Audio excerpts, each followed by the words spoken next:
শুভ সকাল বন্ধুরা। তো সকাল সকাল দেখো মেঘের অবস্থা কীরকম, মনে হচ্ছে বৃষ্টি হবে।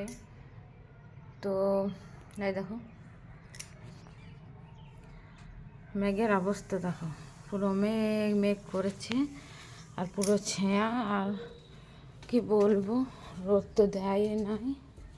আর কাল থেকে কাপড় কেচেছি, ওগুলো সব মিললাম।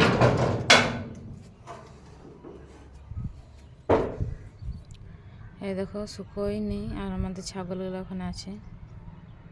এইদিকে উনুনটা ধরছে, রান্না করবো। আর মেঘের অবস্থা দেখো কীরকম, বৃষ্টি হবে হবে হবে হবে করছে।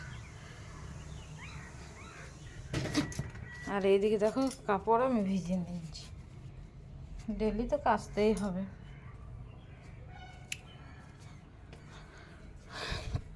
আর এইদিকে ঘরে কিন্তু কাজ হয়নি, আবার অন্ধকার পুরো ঘর। রোদ না দিলে আমাদের ঘরগুলো অন্ধকারই লাগে। এদিকে কিন্তু জানলা খোলা আছে, বিছানা পরিষ্কার করে গুটিয়ে দিচ্ছি। আর এই হচ্ছে আমার মেয়েটা জড়ো জড়ো করে দেয় বিছানা খুব। তো এই দেখো